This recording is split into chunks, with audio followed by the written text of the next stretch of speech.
All of you have heard what he said just now. From now on, choose your best place. Chase closeness. So aku encourage kalian semua untuk berlomba-lomba nih. Di ibadah kita duduk di depan semua.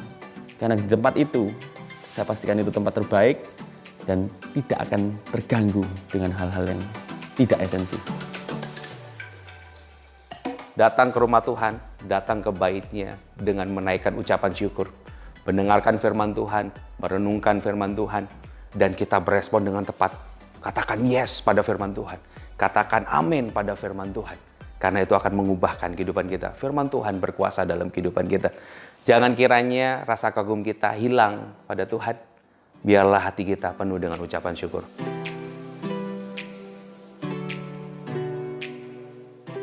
If you don't make your decision, it will never be your home eventually. So trust His best plan through this imperfect family.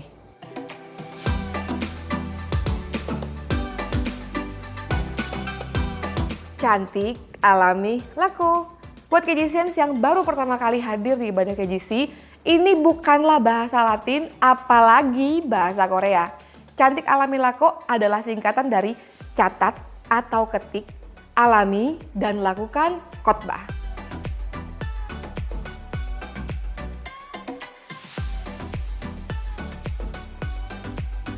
Dengan mencatat atau mengetik khotbah berarti kita tidak mau kehilangan hal yang berharga itu. Kita simpan catatannya dan kita bisa baca kembali di rumah supaya benar-benar kita bisa mengalami firman lewat apa yang kita tulis. My home is KGC. From our heart. To yours, We love you, KGCians.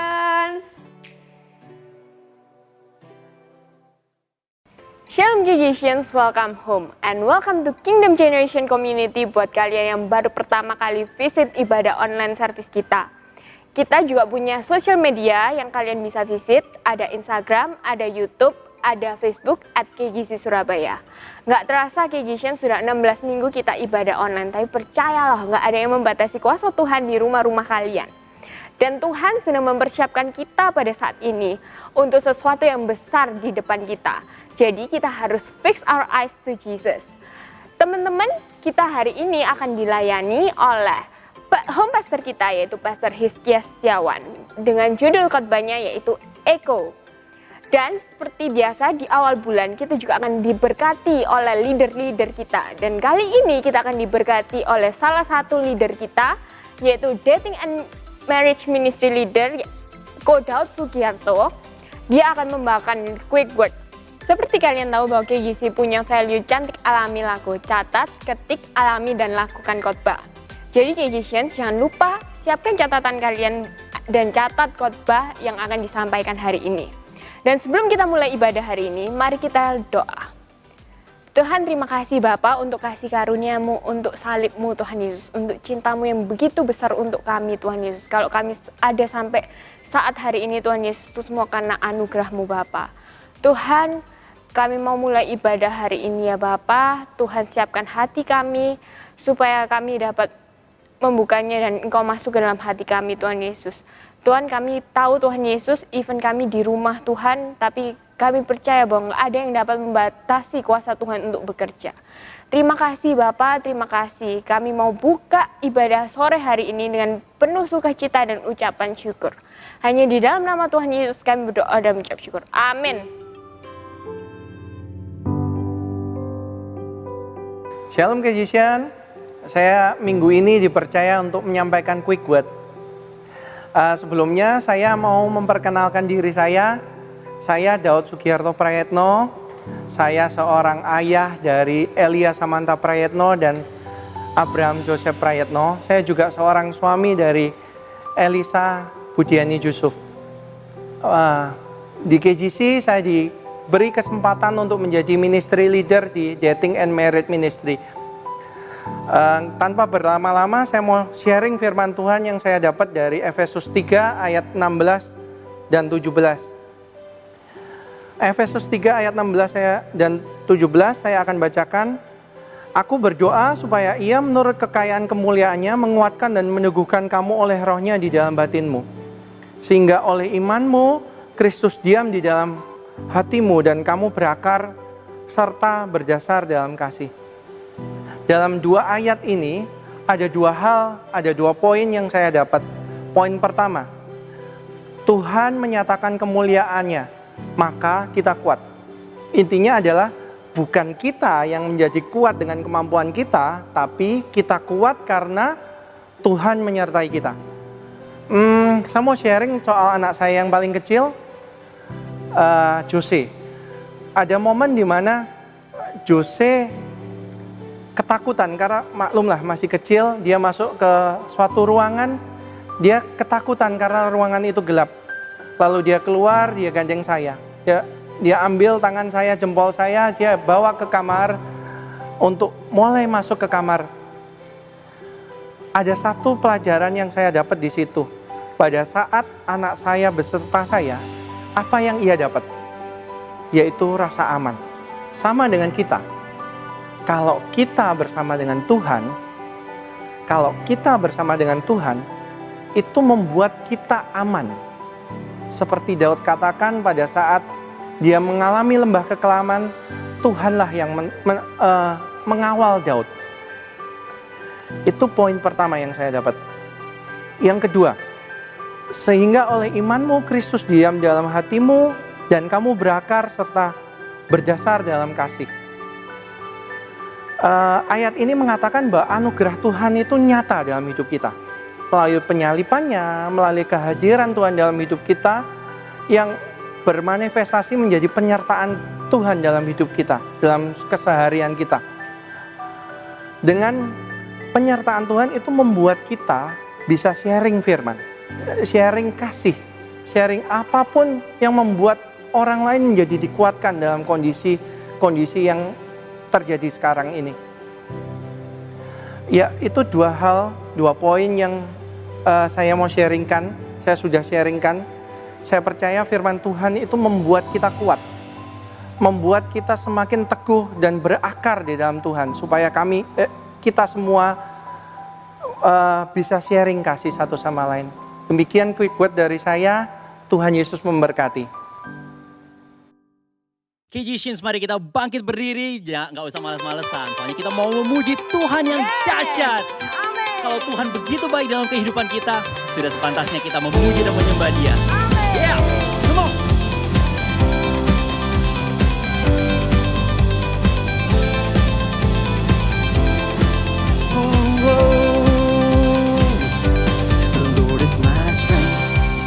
Defender, the warrior who fights for every right, so I can win victoria.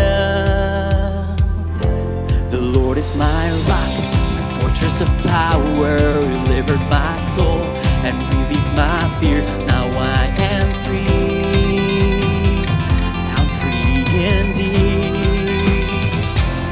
You give me the victory in every season.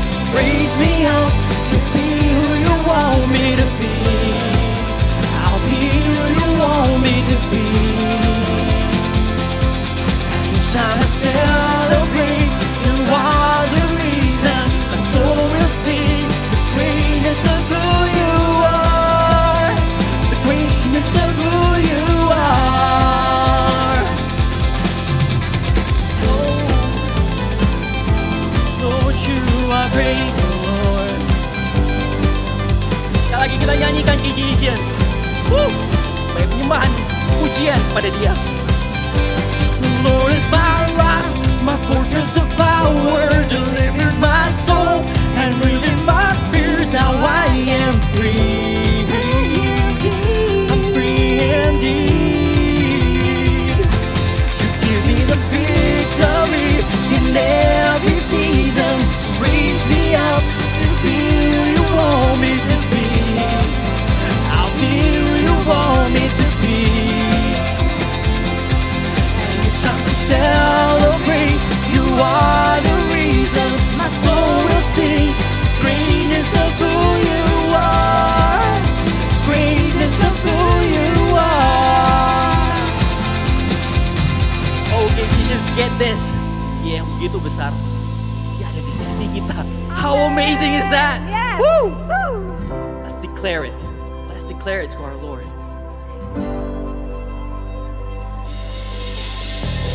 And if our God is with us, nothing can be against us. For our God is with us forever. And if we were to stumble, I know there'll be no danger. For our God is with us forever. Let's sing it one more time. And if our God is with us, nothing can be against us. For our God is with us forever. And if we were to stumble, I know there'll be no danger. For our God is with us forever. You give me the victory in every season. Raise me up to be who you want me to be. I'll be who you want me to be. Every time I celebrate, you are the reason my soul will sing. Greatness of who you are. Greatness of who you are. Lord, you are great, Lord. And if our God is with us, nothing can be against us. For our God is with us forever. And if we were to stumble, I know there'll be no danger. For our God is with us forever. Our God is with us forever.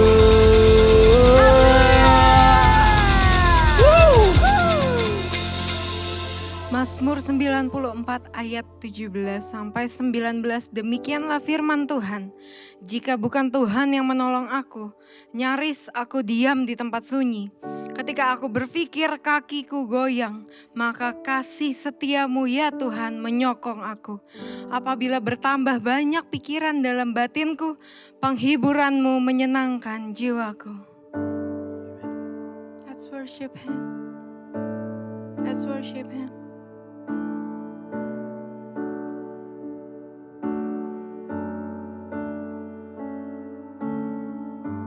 Thank you.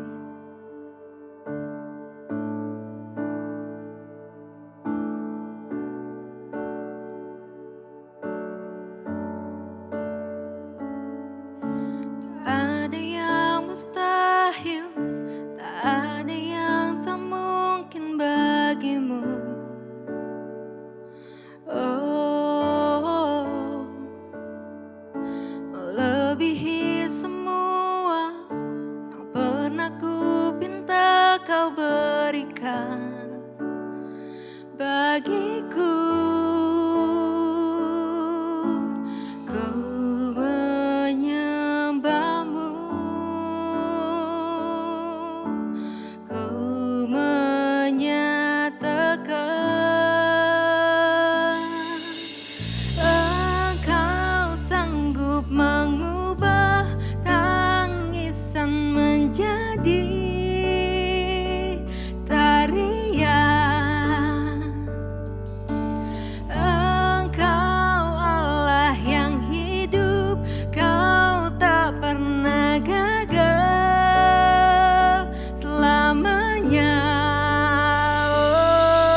janji besertaku, Tuhan.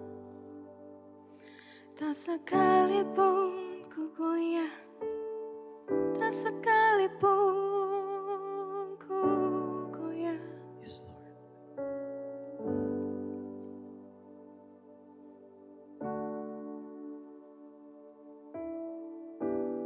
Sebab gadamu dan tongkatmu, itulah yang menuntunku. Berjalan bersamamu, itulah dambaanku. Berjalan bersamamu, itulah dambaanku, Tuhan. Thank you, Lord. Thank you, Lord. Your cross is my pride, is my pride. Jesus.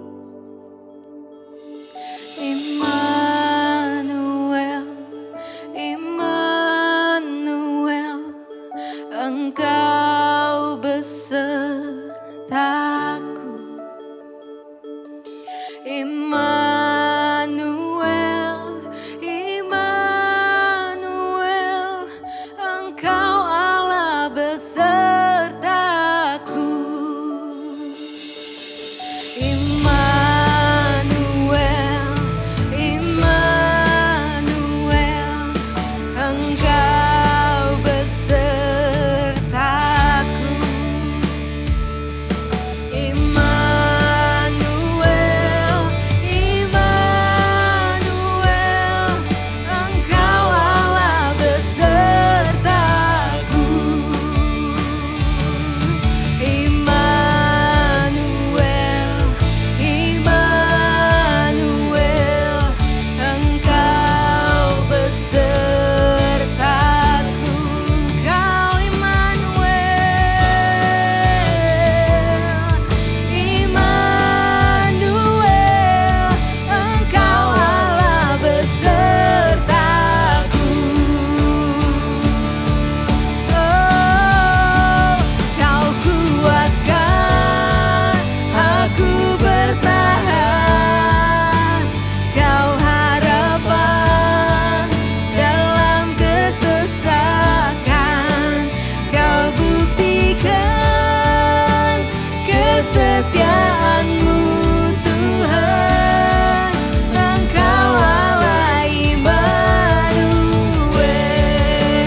Kau kuatkan aku bertahan,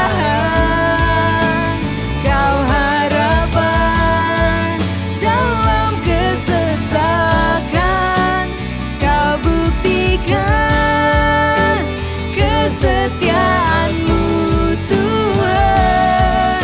Engkau Allah Immanuel, Engkau Allah Immanuel, yeah. You are Immanuel, Engkau Allah Immanuel.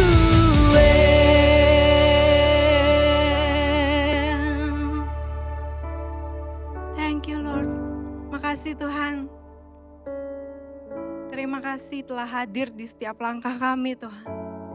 Kami mau berpegang teguh pada satu nama, Tuhan Yesus Kristus. Sebab padamulah kami bisa berdiri tegap. Sebab padamulah gada dan tongkat kami, Tuhan. Yang akan menuntun kami di setiap langkah kami, Tuhan. Thank you, Lord. Makasih, Tuhan. Sebentar kami mau mendengarkan firman Tuhan. Berkati hamba-Mu yang akan menyampaikan firman-Mu, Tuhan. Berikan juga hati untuk setiap kami yang ada di rumah. Hati yang mau mendengarkan, hati yang haus dan lapar akan firman-Mu, Tuhan. Dan biarlah firman-Mu, kami percaya firman-Mu tidak akan kembali kepadamu dengan sia-sia, Tuhan. Terima kasih Bapa.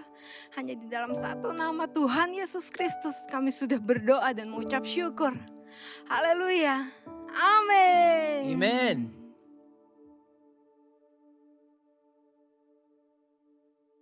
Shalom, Kegisians dan saudara-saudara sekalian yang kekasih yang melihat tayangan ini, ibadah Kegisi online service. Untuk yang minggu ini minggu yang ke-16 ya, 16, wow 16 minggu kita beribadah face to screen, tidak face to face. Tapi saya yakin Tuhan beserta dengan kita. Tuhan tidak terbatas oleh ruang dan waktu, Dia beserta dengan kita, penyertaannya sempurna dalam kehidupan kita. Dan yang rindu sama ibadah sama-sama, angkat tangannya. Jangan turunkan.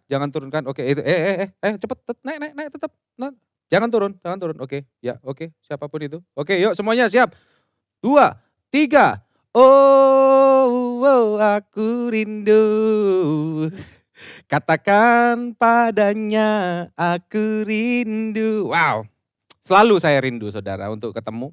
Jadi kalau penghiburan saya kalau sudah recording seperti ini bertemu dengan beberapa rekan-rekan saya. Di sini ada yang pegang kamera, Doni, ada Steve, ada Claudia, ada Peter, semuanya di sini. Wow, luar biasa.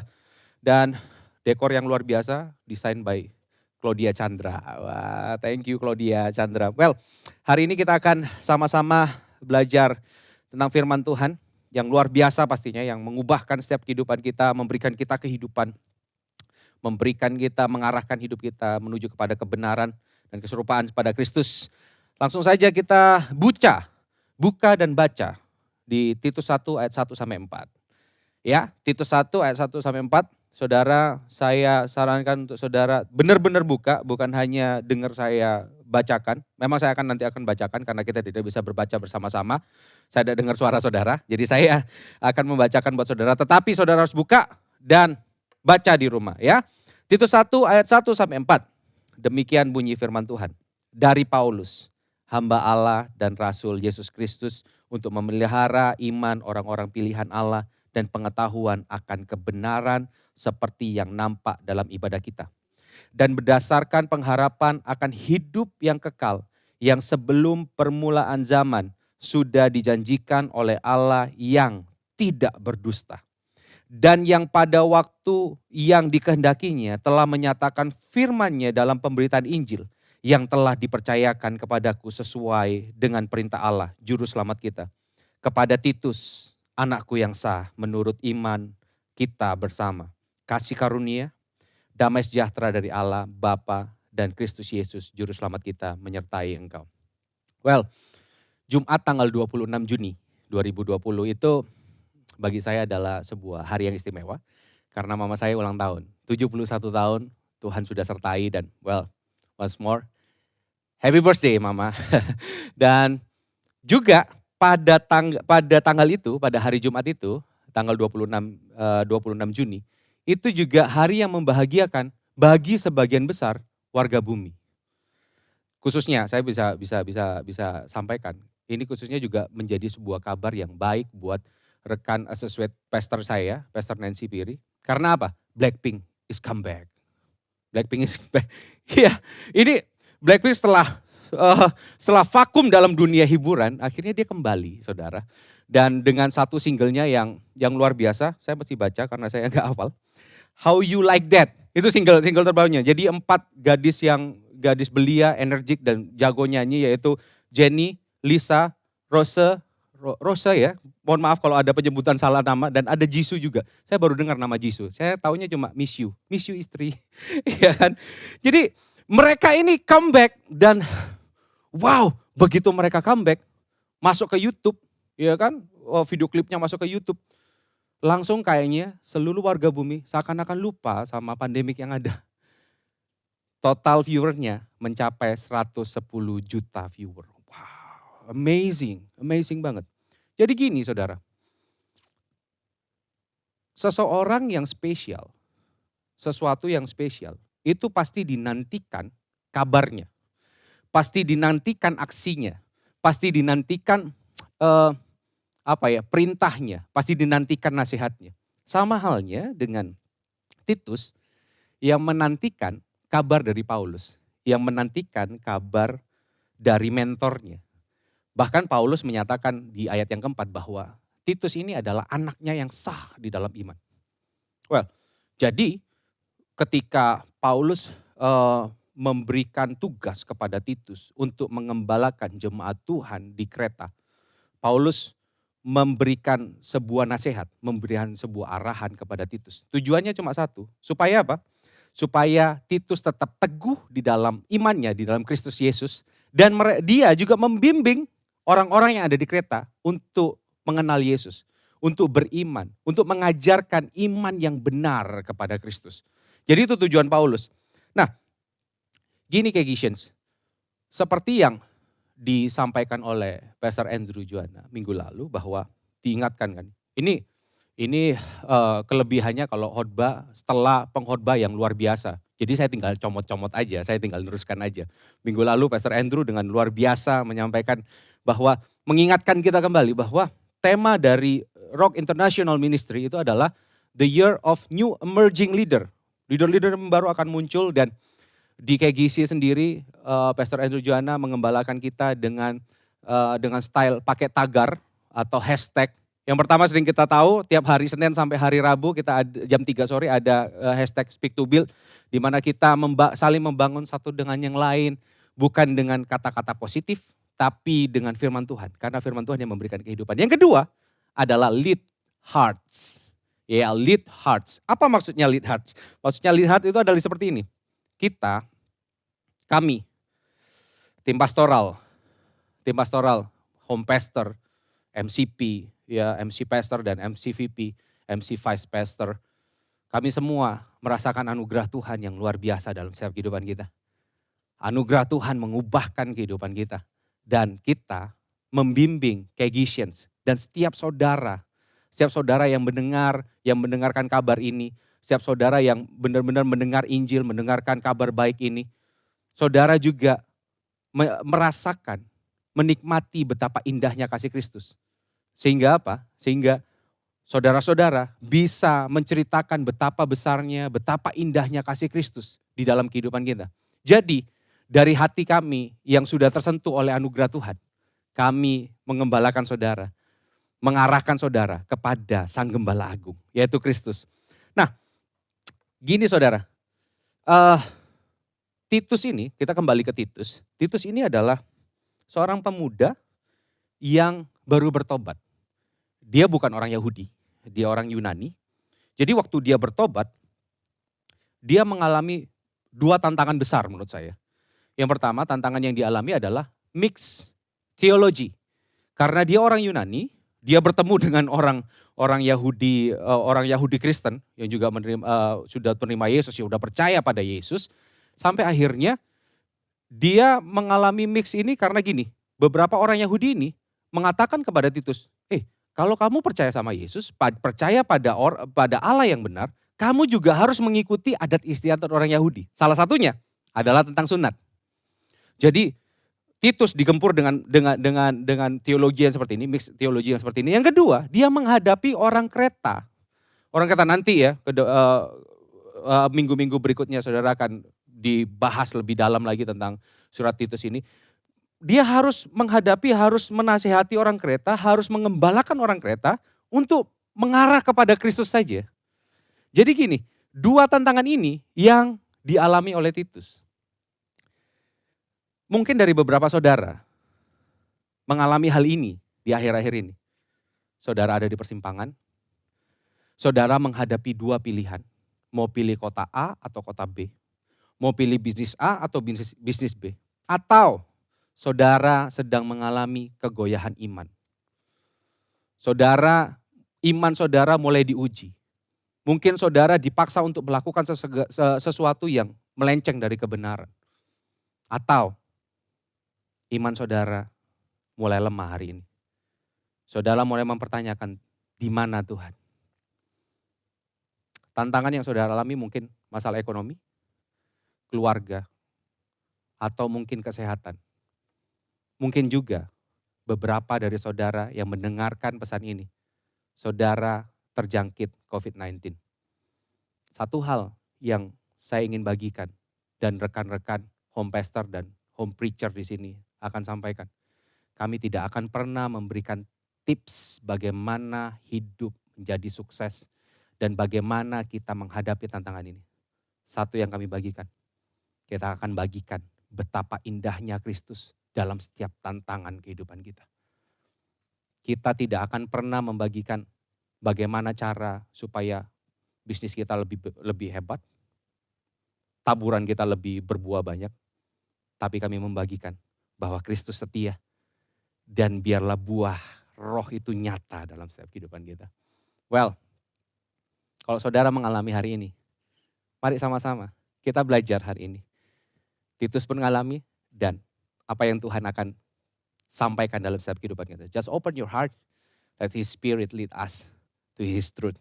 So, yang pertama di ayat yang pertama saya akan bacakan sekali lagi dari Paulus hamba Allah dan Rasul Yesus Kristus untuk memelihara iman orang-orang pilihan Allah dan pengetahuan akan kebenaran seperti yang nampak dalam ibadah kita. Ada yang menarik, saudara. Waktu di ayat pertama ini, Paulus memperkenalkan dirinya menjadi dua pribadi. Ya, dua tipe. Yang pertama adalah hamba Allah. Kalau dengan bahasa Yunaninya, hamba Allah itu pakai kata doulos. Doulos artinya budak. Jadi Paulus memposisikan dirinya adalah budak Allah. Artinya dia tidak memiliki hak sama sekali di dalam kehidupannya. Dia tidak memiliki keinginan sama sekali kecuali keinginan dari tuannya, yaitu Allah. Allah sendiri yang berdaulat penuh dalam kehidupannya. Jadi Paulus sedang mengisyaratkan, sedang menyampaikan bahwa aku menuliskan ini bukan atas dasar keinginanku, tapi atas dasar keinginan Allah. Karena dia adalah hamba Allah. Dan yang kedua, ini menarik saudara. Dari tadi kan tidak punya hak karena Paulus memperkenalkan dirinya sebagai hamba Allah. Setelah itu Paulus memperkenalkan dirinya sebagai Rasul Yesus Kristus. Wow, ini menarik sekali. Rasul itu adalah sebuah predikat untuk seseorang yang memiliki hak, memiliki sebuah memiliki sebuah hak untuk mengajar, untuk membangun jemaat Allah. Tetapi di belakangnya ngomong gini, Rasul Yesus Kristus. Artinya gini, Paulus mendapatkan predikat Rasul ini bukan dari hasil usahanya, tetapi karena Yesus yang sudah memberikannya sama dia. Kita semua sudah tahu sepak terjang dari Paulus. Paulus itu adalah orang yang sebenarnya adalah musuh dari Tuhan Yesus. Karena dia orang yang paling gencar untuk memburu orang-orang Kristen. Bahkan martir pertama, itu Stefanus. Salah satu yang andil dalam kematian Stefanus, itu adalah Paulus. Tetapi karena anugerah Allah, ketika Yesus menampakkan diri sama Saulus sang pembantai, berubah menjadi Paulus yang adalah Rasul Yesus Kristus. Jadi gini, ini benar-benar ditekankan bahwa Paulus sama sekali tidak memiliki kepentingan pribadi, sama sekali tidak memiliki agenda pribadi, kecuali agenda dari Allah dan agenda dari Yesus Kristus yang adalah Tuhan dan Tuannya. Dan apa tujuan sih? Apa tujuan dari Paulus untuk menuliskan surat ini? Jelas sekali, dituliskan gini kan, untuk memelihara iman orang-orang pilihan Allah dan pengetahuan akan kebenaran seperti yang tampak dalam ibadah kita. Jadi gini, keselamatan Tuhan berikan dalam kehidupan kita. Bukan karena hasil usaha kita, Tuhan kasih keselamatan kita. Tetapi pertumbuhan, pengenalan, pengetahuan kita akan kebenaran, itu adalah respon kita. Apakah kita meresponi anugerah yang Tuhan kasih atau kita cuma memandang remeh anugerah yang Tuhan kasih. Pertumbuhan iman kita itu adalah respon kita untuk mengenal Allah, untuk semakin tahu, mengerti tentang kebenaran. Itu adalah respon kita. Ini menarik saudara, dituliskan gini kan, pengetahuan akan kebenaran seperti yang nampak dalam ibadah kita. Seperti yang nampak dalam ibadah kita. Kalau di dalam satu ibadah, kita beribadah di gereja, bayangin, sudah 16 minggu kita lalui, kita kayaknya ada yang lupa caranya ibadah. Jangan sampai walaupun online di rumah harus pakai baju kayak gini, bener kan, harus pakai baju rapi, pakai ini juga, pomade juga ya, pasti pack up juga. Well, Kalau di dalam ibadah kita datang, kita nyanyi, kita angkat tangan, kita tepuk tangan, kita bersorak, kita katakan amin, kita memuji Tuhan, bermazmur, kita menyembah Tuhan. Fokusnya itu bukan kita, tetapi Allah. Fokusnya pengagungan kita, penyembahan kita itu kepada Allah. Jadi yang nampak dalam ibadah kita, artinya gini, Paulus sedang ingin menyampaikan bahwa, hey, cara hidup seperti di dalam ibadah kita itu harus dibawa ke dalam kehidupan sehari-hari.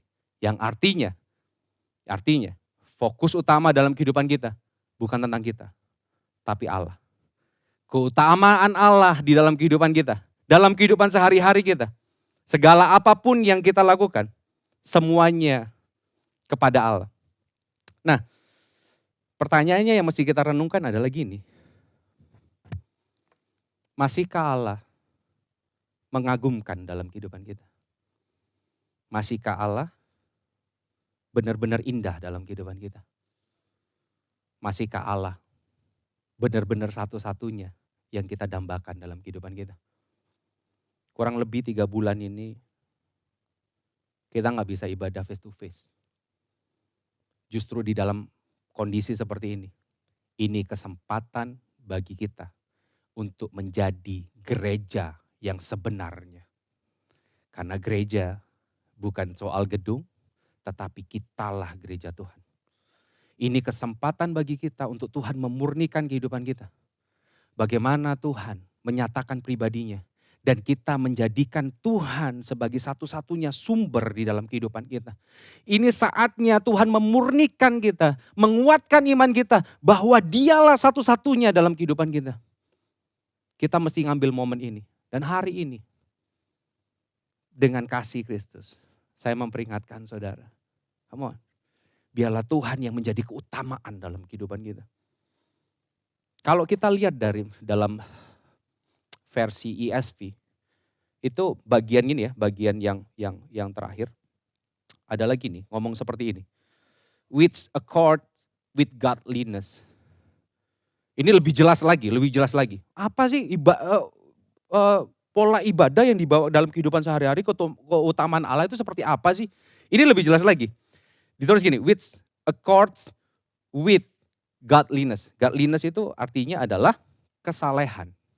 Kesalehan itu adalah sikap hati kita akan anugerah Allah. Kebajikan, penuh dengan kebajikan, penuh dengan kebaikan. Tetapi gini, saudara, mari kita renungkan sama-sama tentang hal ini. Sikap kesalehan ini, sikap ini tidak akan pernah muncul dan menjadi gaya hidup yang baru dalam kehidupan kita jika kita tidak menerima anugerahnya yang besar dan melangkah masuk dalam pengenalan dan pengertian yang lebih dalam tentang kebenaran Kristus. Hidup saleh, penuh dengan kebajikan, itu bermuara kepada anugerahnya. Bermuara kepada apa yang Tuhan berikan dalam kehidupan kita. Hidup saleh adalah sebuah akibat dari anugerah Tuhan yang kita terima. Bukan sebuah usaha untuk mendapatkan anugerah Tuhan. Hidup saleh itu adalah akibat karena Tuhan begitu baik dalam kehidupan kita. Karena Tuhan begitu dahsyat dalam kehidupan kita. Karena Tuhan begitu mulia dalam kehidupan kita. So, let's experiencing His grace every day is our foundation in life. Kita menikmati, mengalami kasih Tuhan. Setiap hari itu adalah fondasi di dalam kehidupan kita. Saudara, banyak dari kita justru terjebak untuk mengusahakan hidup saleh dengan kekuatan kita. Percayalah. Selama kita mengusahakan dengan kekuatan sendiri. Berapa banyak saudara berjanji, aku tidak akan berbuat seperti ini lagi. Aku berjanji mulai Juli, tanggal 1 Juli aku akan berhenti meso, akan berhenti rokok, akan berhenti mukul istri, akan berhenti menyakiti hati istri dan segala macam, akan berhenti nyeleweng dan segala macam. Berapa banyak dari saudara berjanji seperti itu dan berapa banyak kau yang berjanji, kau yang mengingkari. Nah, berapa banyak yang seperti itu? Karena percayalah saudara, selama kita mengusahakan dengan usaha kita sendiri, akan selalu membawa kita kepada kegagalan dan ujungnya pada frustasi. Akhirnya, ujung-ujungnya ya, gak ada Tuhan-Tuhanan dalam kehidupan kita. Harusnya gini, minggu lalu Pastor Andrew ngomongkan gini kan. Ada satu lagu judulnya Transfiguration. The glory that cannot be unseen. Di dalam lagu itu ada liriknya gitu. The glory that cannot be unseen. Jadi kemuliaan yang tidak mungkin kita tidak bisa lihat. Jadi kemuliaan Allah itu, ketika kemuliaan Allah itu menyergap hidup kita, menyerang hidup kita dipastikan tidak akan sama lagi. Dua orang yang mengalami hal ini. Yang pertama, Petrus. Petrus melihat kemuliaan Yesus dimuliakan di atas gunung yang tinggi bersama Musa dan Elia. Minggu lalu disampaikan oleh Pastor Andrew. Dan setelah itu apa? Memang tidak ada perubahan masih dalam kehidupannya. He's a coward. Dia pengecut. Dia mengkhianati Yesus. Dia tidak mengakui bahwa Yesus adalah gurunya. Dia menyangkal bahwa Yesus adalah gurunya. Dia menyangkal bahwa dia kenal Yesus. Sampai akhirnya Yesus menampakkan diri di tepi danau Tiberias. Dan hidupnya diubahkan. Paulus, perjalanan ke Damsyik. Dia ditemui oleh Yesus. Saulus, Saulus, mengapa engkau menganiaya aku? Siapa engkau Tuhan? Aku Yesus yang kau aniaya. Hidupnya diubahkan. Karena siapa? Karena usahanya mereka? Enggak. Karena Allah menyatakan dirinya dalam kehidupan kita. Karena Allah menyatakan diri dalam kehidupan dua orang ini. Hidup mereka diubahkan. Hari ini. Sekali lagi saya menawarkan pada saudara. Saya memberitakan pada saudara. Satu kebenaran. Bahwa hidup kita gak bisa tanpa anugerah Tuhan. Nikmati anugerah Tuhan itu setiap hari. Mulai dari kita buka mata sampai kita tutup mata. Nikmati. Tenggelam di dalamnya. Dan itu yang akan membawa kita kepada hidup saleh. Karena hidup kesalehan itu adalah akibat dari anugerah Tuhan. Penyembahan bukanlah sebuah penyembahan jika didasari dengan rasa takut. Rasa takut pada konsekuensi. Kalau kita enggak ibadah, ya Tuhan nanti tidak berkati. Kalau kita enggak berdoa, nanti tokoku sepi. Kalau kita enggak ngasih perpuluhan, ya nanti gangtauku hilang semua. No, itu bukan penyembahan. Itu keharusan, penuh dengan rasa takut. Tetapi seharusnya penyembahan itu didasari dengan hati yang limpah dengan kasih Allah yang sejati. Harusnya seperti itu. Itu yang dinamakan penyembahan. So, saya beberapa akhir ini, saya mulai merubah gaya hidup, saudara. Saya mulai olahraga, ya tipis-tipis. Dan saya sempat sharing juga dengan salah satu saudara saya, dengan Immanuel Niko, ya kan. Jadi saya sekarang pede kalau difoto sama dia. Jadi tampak lebih tirus sedikit. Benar gak sih tampak lebih tirus? Kalau yang lihat saya tampak lebih tirus kasih jempol dong. Kayak tadi waktu awal kan biasanya kan, kalau kita katakan yes pada firman Tuhan, ya sama itu gemuan mana coba, ya kan? Jadi saya mulai olahraga, saya mulai cari tahu tentang defisit kalori dan segala macam. Tujuannya jelas saudara, karena saya tahu dengan pengertian seperti itu, kalau saya agak sedikit fit dan segala macam, saya nggak susah cari baju. Dan ini baju ini awalnya agak ngapret saudara, bedetek katanya orang Ibrani itu bedetek. Jadi kayak kancingnya itu kayaknya bisa, kalau bisa dikasih suara itu bisa, jangan lepaskan kami gitu kan. Jadi kayaknya mau lepas saja gitu kan. Dan jadi gini, saya melakukan olahraga, atur pola makan dan segala macam, itu bukan karena tren, tapi karena saya tahu bahwa hidup sehat itu akan membuat saya lebih lincah. Lincah kayak bajunya John Lee tadi, lincah gitu kan. Gini, seharusnya hidup kita itu bukan lagi dikendalikan oleh pencitraan, tetapi perubahan yang dilandasi oleh pengetahuan dan pengertian yang benar akan pribadi Allah yang mulia. Harusnya dilandasi dengan itu. Mungkin saudara sudah berapa kali ya dengar hal ini. Mungkin saudara mulai ngerasa, oh aku udah bosan, aku sudah dengar berapa kali. Tapi dengan anugerah Tuhan, karena saya mengasihi saudara, saya memperingatkan saudara lagi. Ini juga memperingatkan saya sendiri. Kegagalan untuk hidup saleh adalah karena kita lebih mencintai dosa daripada kita mencintai Tuhan. Kita sering berlindung dalam pembenaran. Dan selama kita berlindung di dalam pembenaran, selama kita cari pembenaran diri sendiri, kita tidak akan pernah bertemu dengan kebenaran yang sejati. selamanya. Biasanya terselubung dengan statement-statement berikut ini. It's my life. Ketahuan ya umur gue. Kayak Pastor Andrew kemarin zamannya dia. Ya, well, it's my life. Ini hidup gue kok, kayak gini kok hidup gue. Yang kedua. Ya aku udah kayak gini, karakterku kayak gini. Yang sering nih ya, yang sudah pernah tes foto karakter dan segala macam. Ya aku orang kuning ya kayak gini orang kuning. Aku orang merah, lopo kon. Ya aku orang hijau, ya kamu bisa ngerti dong gimana aku orang hijau. Dan aku orang ungu, aku orangnya kayak gini kok memang. Kita enggak bisa tersentuh, enggak bisa diomongin. Ketika kebenaran datang, kita pakai tameng ini. Dan yang terakhir, kita bilang, ya hidupku, gue hidupnya ya asli gue kayak gini, otentik. Gue hidup tanpa topeng men. Tapi kehidupan kita tanpa topeng, kita secara tidak sadari, kita menjadikan hidup kita yang tanpa topeng itu menjadi tameng. Sehingga kita gagal menikmati kasih Tuhan. Karena kita sudah pakai tameng. Kehidupan tanpa topeng kita jadi tameng kita. Akhirnya kita gagal untuk menikmati kasih Tuhan. Saudara, kita sering salah kaprah, berusaha untuk memendam dan mengendalikan gejolak dalam hidup kita. Kita berusaha untuk, mengarahkan pada hal yang positif. Kita berusaha untuk mengendalikan berhala yang ada dalam kehidupan kita.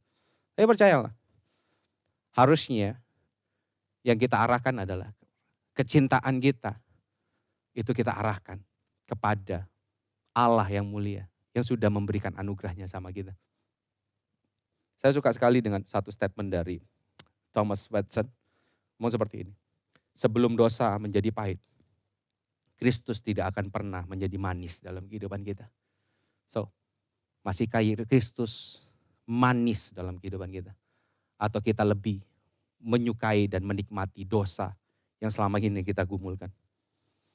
Well, waktu saya bekerja sebagai agent property, tiap kali transaksi itu ya, ada satu momen di mana kita menandatangani sebuah berkas yang namanya MOU. MOU itu apa? MOU itu adalah Memorandum of Understanding. Artinya adalah itu sikatnya gini, itu untuk mengikat perjanjian antara kedua belah pihak, antara penjual dan pembeli. Dan di dalamnya itu ada yang ditulis, ada yang dikatakan tentang apa? Tentang ini, tentang kewajiban dari penjual seperti apa, kewajiban seperti pembeli itu seperti apa. Haknya apa, hak penjual seperti apa, haknya pembeli seperti apa. Jika ada yang melanggar kewajiban itu, mereka akan kena penalti dengan sejumlah uang tertentu ya. Saudara, mari kita renungkan hal ini bahwa salib Kristus itu karya pengorbanan Kristus dalam kehidupan kita. Itu bukan sebuah transaksional. Itu murni inisiatif dari Allah. Tuhan yang menyatakan dalam kehidupan kita. Titus 1 ayat 2 ngomong seperti ini. Dan berdasarkan pengharapan akan hidup yang kekal. Yang sebelum permulaan zaman sudah dijanjikan oleh Allah yang tidak berdusta. Tuhan yang mengusahakan hal ini. Bukan transaksional. Bukan seperti ini, oke lu baik ya, oke karena lu baik, oke lah gue mau mati buat lu.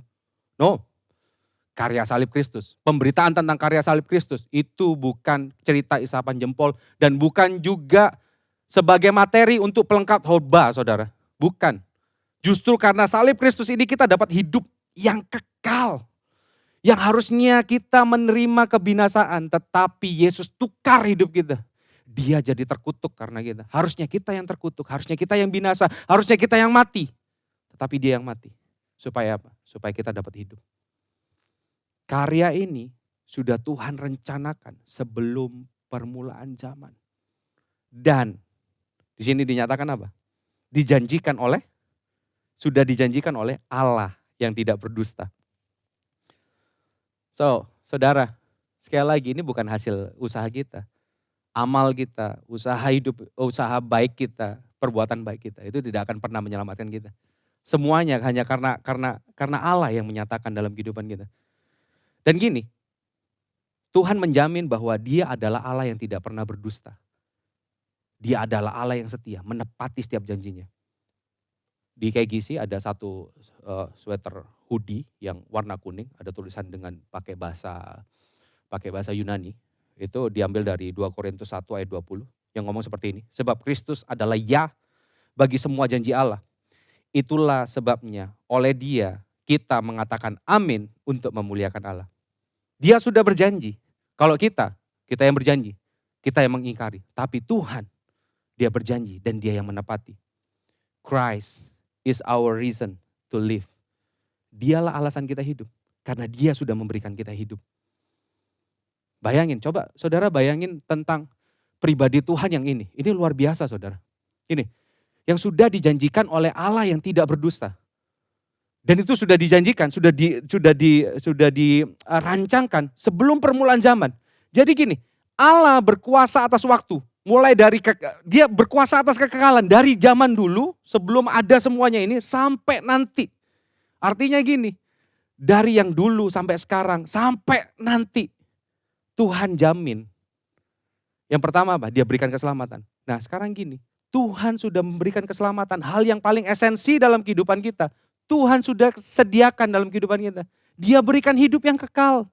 Tetapi bukan sampai di sana. Tuhan juga menjamin kehidupan kita. Dia menjaga kita. Dia memelihara kehidupan kita. Dia mencukupi setiap kebutuhan kita. Saudara, yang 2 minggu lalu Pastor Nancy menyampaikan di 1 Petrus 4 ayat 7 yang memberikan nasihat bahwa gini, tenanglah supaya kamu dapat berdoa. Minggu lalu Pastor Endo menekankan di 1 Petrus 5 ayat 5 di mana dijelaskan bahwa Tuhan menentang orang-orang yang congkak. Dan kecongkaan yang terselubung adalah dalam bentuk kekhawatiran. Ketika kita khawatir, kita sedang menjadi congkak. Karena apa? Kita mengusahakan masa depan kita, mengusahakan kehidupan kita sendiri dengan kekuatan kita sendiri. Dan akhirnya ketika seperti itu, kita nggak bisa tenang dan kita tidak bisa berdoa. Artinya kita tidak lagi mengandalkan Tuhan. Padahal Tuhan bisa jamin kehidupan kita. Sekali lagi saudara, kami tidak memberitakan bagaimana cara hidup yang baik. Hanya memberitakan cara hidup yang baik. Bukan hanya memberitakan seperti itu. Kami tidak memberitakan bagaimana cara pandang atau sudut pandang dalam kehidupan ini. Supaya sudut pandang kita bisa melihat kehidupan ini dari sudut pandang yang lebih baik. Tetapi kami memberitakan ke arah mana kita harus memandang. Ke arah Kristus saja kita memandang. Because Christ is our reason to live. Gak ada lagi. Gak ada lagi yang bisa membuat kita berbangga. Gak ada lagi yang membuat kita bisa bermegah selain pada Kristus, saudara. Ayat yang terakhir, bagian yang terakhir. Ayat yang ketiga sampai keempat. Ngomong seperti ini. Dan pada waktu yang dikehendakinya telah menyatakan firman-Nya dalam pemberitaan Injil yang telah dipercayakan kepadaku sesuai dengan perintah Allah, juru selamat kita. Kepada Titus, anakku yang sah menurut iman kita bersama. Kasih karunia dan damai sejahtera dari Allah Bapa dan Kristus Yesus, juru selamat kita menyertai engkau. Ini, manusia diciptakan itu sebagai makhluk sosial yang artinya kita memerlukan orang lain dan kita memerlukan untuk berkomunikasi kepada orang lain. Nah, pada dasarnya manusia itu semuanya memiliki potensi untuk menjadi narasumber atau namanya komunikator. Baik secara aktif dan masif. Maksud saya yang aktif dan masif itu kalau IG story-nya sudah bentuk titik, bukan garis lagi. Itu aktif dan masif saudara. Dikit-dikit mau apa, Instastory, ini apa di Instastory, bukan. Ya, jadi itu aktif dan masif. Ada juga yang menyampaikan pesan tapi secara kalem. Pasif, ya kan? Misalnya orang-orang introvert yang seperti ini. Tetapi gini, pada dasarnya setiap orang itu memiliki potensi dan memiliki keinginan untuk jadi narasumber. Apalagi kalau hal yang kita alami itu berdampak langsung dalam kehidupan kita. Kita akan dengan natural kita membagikan hal itu. Kita akan menyatakan hal itu. Karena apa? Kita mengalami hal itu. Ya kan? Kita akan dengan gampang cerita karena kita merasakan satu hal. Contoh kita makan nasi goreng enak, murah, akeh, anak kos banget kan. Kita makan gitu, kita pasti akan cerita, di sana tuh loh. Di ini nasi goreng Haji Mehmet gitu kan. Sana itu jadi kita akan memberitakan dengan natural. Nah jadi gini saudara, Paulus jelas merasakan kasih Allah. Dan makanya dari itu, Paulus menyatakan gini, Injil yang dipercayakan kepadaku. Dan apa yang diberitakan Paulus kepada Titus, apa yang dinasihatkan Paulus kepada Titus, hanya kepada satu Injil yang benar, yang mengarah kepada Kristus. Tidak ada yang lain, karena bagi Paulus, hidup adalah Kristus dan mati adalah keuntungan bagi dia. Tidak ada lagi yang bisa dibanggakan. Pun saya waktu merenungkan hal ini, ya biarkan Tuhan bekerja dalam kehidupan saya dan dalam kehidupan saudara juga. Bahwa Kristus adalah segalanya dalam kehidupan kita. Kayak tadi yang saya sampaikan tadi saudara, saya mulai coba olahraga gitu kan ya, coba olahraga. Saya olahraga itu dibantu, ada salah satu channel YouTube. Saya ngeliat ada program olahraga di sana, saya lihat gitu. Karena saya mengalaminya, saya nyoba train dan segala macam, saya ngalaminnya, wah luar biasa dalam kehidupan saya gitu kan. Mulai kelihatan Singson ini kancing sudah tidak teriak lagi gitu kan. Ya, agak tirus dikit, ini bisa dikancing, dulu sebelumnya di sini aja. Gitu kan. Jadi gini, ketika saya mengalami gitu, saya ceritain, ini saya ada program loh di YouTube, saya cerita sama yang lain. Pertanyaannya gini, apakah tubuh saya sudah ideal? Enggak, masih lengan saya masih kayak pemukul baseball gitu kan. Tricepnya enggak kelihatan, bicepnya enggak kelihatan, sesepnya enggak kelihatan. Perut saya apakah sudah six pack? Belum six pack, tapi kalau dibuat six pack bisa sih. Kayak gitu kan. Jadi saya belum ideal, tapi saya sudah mengalami bahwa ya program ini baik. Jadi saya memberitakan kepada teman-teman saya yang lain bahwa ini keren program ini. Karena saya apa? Alami. Nah masalahnya seperti ini. Ketika kita membagikan tentang Kristus, membagikan tentang kabar baik, membagikan tentang Injil, membagikan betapa besarnya kasih Tuhan dalam kehidupan kita. Kita terjebak pada gini, kita enggan membagikan itu. Karena apa? Karena kita merasa kita masih belum sempurna. Akhirnya keengganan kita ini muncul karena ketidaksempurnaan kita. Dan menggeser kesempurnaan Kristus yang harusnya menjadi poin utama di dalam pemberitaan Injil kita. Bukan tentang kita. Kadang-kadang kita juga terjebak dengan seperti ini. Kita tertuduh akan kekurangan kita. Aku kan masih belum diberkati. Usahaku masih gini. Aku masih belum mendapatkan buah yang manis. Aku masih belum kaya. Aku masih belum segala macam. No. Bukan tentang kita. Tapi kita memberitakan tentang Allah yang hidup dalam kehidupan kita. So hari ini, ingat kemarin Pastor Andrew sampaikan pada kita, penggembalaan itu bukan tugas dari pastors, bukan tugas dari Pak Daniel Yanuar, bukan tugas dari Pak Arifin, bukan tugas dari Ko Andrew, saudara. Semua orang percaya harus menggembalakan dan semua orang percaya harus memberitakan Injil. Dan poin utama dalam pemberitaan Injil kita, itu Kristus, bukan kita. Tuhan sumber damai sejahtera dalam kehidupan kita. Dia memberikan anugerahnya secara berlimpah dalam kehidupan kita. Dia sudah menyatakan anugerahnya, dia sudah menyatakan kasihnya, menyatakan rahmatnya yang luar biasa dalam kehidupan kita. So, ini kesimpulan dari saya. Perhatikan ya. Saudara menunggu akronim dari saya, perhatikan. His grace is overflowing in our life. Overflowing, through Christ, CH. So let experiencing His grace every day. Experiencing dari bawah ya, experiencing. Menikmati, mengalami anugerah Tuhan. Lewat apa? Lewat Christ, lewat Kristus, CH. Dan His grace is overflowing.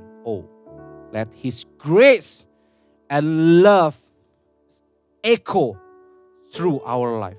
Bergema dalam kehidupan kita. Kehidupan kita bukan tentang kita lagi. Kehidupan kita bukan tentang kesuksesan kita lagi. Bukan tentang hasrat kita lagi, tetapi tentang Kristus di dalam kehidupan kita.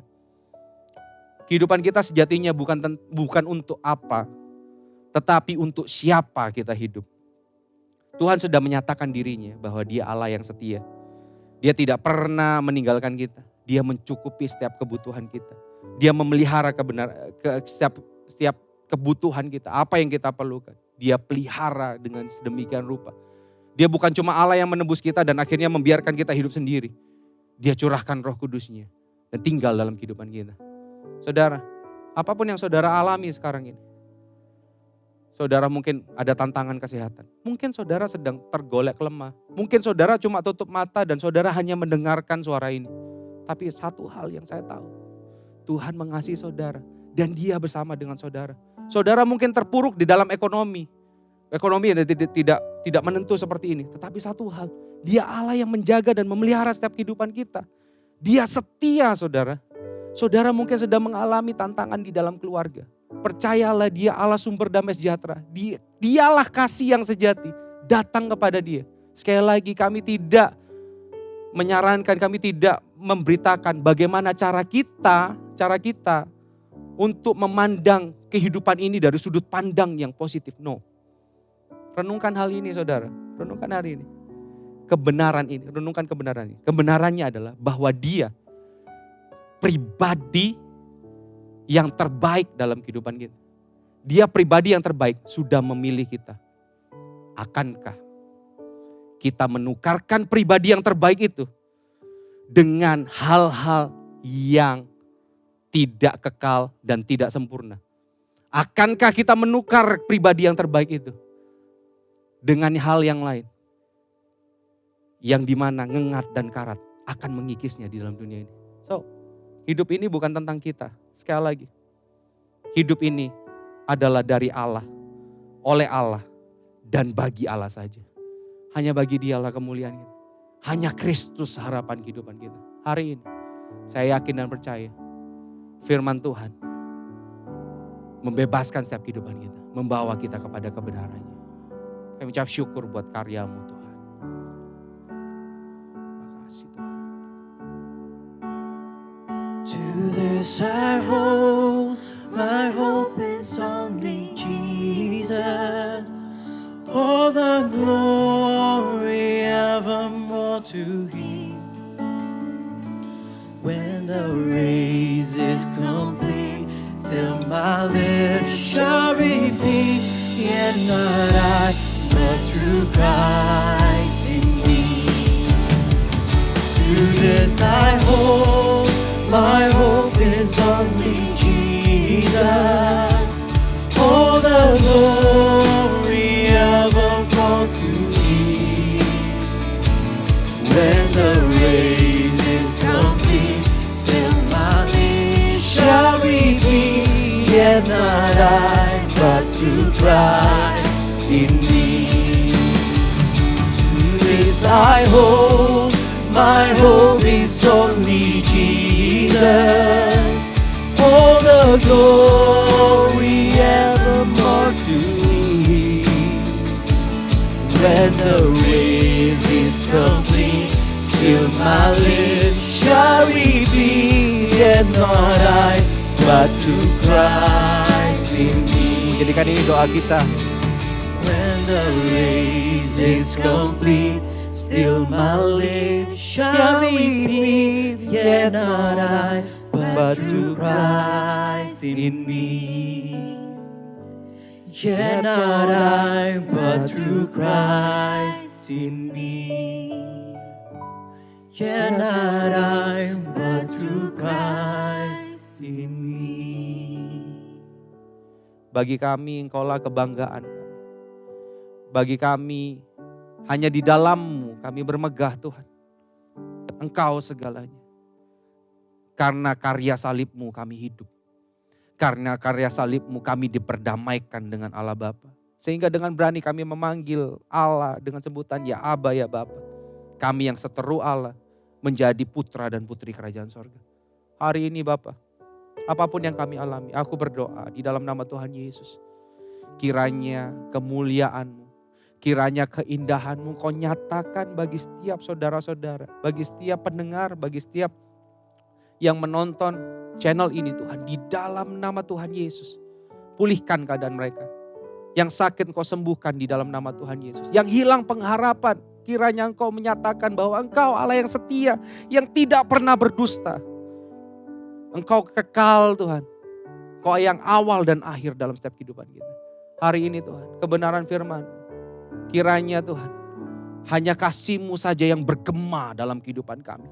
Dan gema kasih-Mu dan anugerah-Mu itu didengar oleh banyak orang. Kami menyatakan itu karena kami hanya bangga pada Engkau. Kristus yang telah memberikan kami kehidupan yang kekal. Yang membawa kami keluar dari kebinasaan. Menuju kepada kehidupan yang kekal Tuhan. Terima kasih buat semuanya. Kami percaya pemeliharaan-Mu, penyertaan-Mu, pelindungan-Mu sempurna dalam kehidupan kami. Apapun yang kami kerjakan Tuhan, kami percaya Engkau beserta dengan kami. Dan setiap orang akan memegang jubah kami dan berkata, aku akan menyembah kepada Allah yang Kau sembah. Terima berkat ini. Berkat yang luar biasa. Pribadinya nyata dalam setiap kehidupan kita. Yang menguatkan dan meneguhkan kita setiap waktu. Terima kasih Tuhan. Segala pujian, hormat hanya bagi nama-Mu. Dalam nama Tuhan Yesus kami sudah berdoa dan mengucap syukur. Haleluya. Amin. Tetap sehat, tetap semangat, tetap jadi berkat. God bless you, Kekisian, saudara-saudaraku. So Kekisians, thank you for joining our online service. Saya percaya bahwa firman tadi sangat memberkati kita semua. Jangan lupa bagikan link ini ke teman-teman kalian. Dan let's always remember that His love and grace always echo in our life. Dan KGC, next week kita akan diberkati oleh our senior pastor di Surabaya, yaitu Pastor Daniel Januar Tanujaya. And KGC, see you next week.